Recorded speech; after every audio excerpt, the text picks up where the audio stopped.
Hi po. Congratulations po muna. Ganda-ganda po nung trailer. Oh, thank you. Thank you. And- Wala sa kanila particular. Ayun po.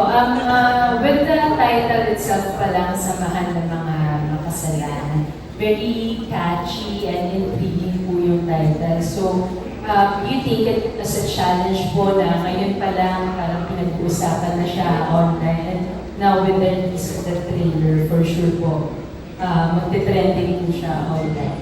Kayo po ba? You take it as a challenge? Actually, it's challenging for everyone who's making a film right now and putting it out in the theaters. So, as much as we can, sana supportahan natin. And with your help, at tawag dito, sana, kasi industry natin to, buhay natin to eh. So it's always challenging to make a film. So, and nakakabilib yung nagpo-produce pa at this point. And something like this, na actually edgy siya, pero when you watch it, nakakatawa kasi sabi mo lesson. It's for the family actually. So, yun, with your support, sana panoorin natin lahat ito. And I'm hearing some films are making good ngayon sa box office eh. I hope, tuloy natin yun. Kasi sabi nga, there's a study sa States na sabi, gusto manood ng mga audience, ng mga tao. But they're looking for more interesting content, more interesting films. It's yun. Ito, GNT's may track record na kumakawa sila ng gano'n. So ito, this is an example. Nakita niyo naman trailer, maganda, interesting, nandun lahat eh. Ang ginastosan yung cast, ginastosan yung set, ginastosan yung pinagpaguran, ginastosan. So, please support.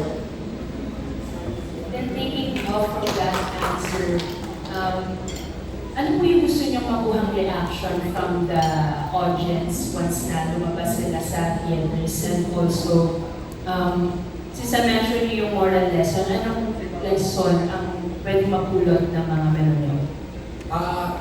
Very basic to eh, parang people can always start somewhere. Pero pinakagusto kong maramdaman nila, paglabas nila ng sinihan, ay sabihin nila, ang ganda nun, nakakatawa, nakakaiyak, lahat, sulit yung pera. Yun ang dapat maramdaman ng audience natin ngayon. Na ibabayan nila, mas mahal sa sinihan, worth the work. Kasi maganda talaga yung pelikula. Then sa cast pa lang makikita mo na eh. This is the type of films na dapat panoorin mo sa sinihan. Ano po yung moral lesson? Parang si David na mention niya yung mga natutunan niya with his character. But sa audience po, ano po yung gusto niyo?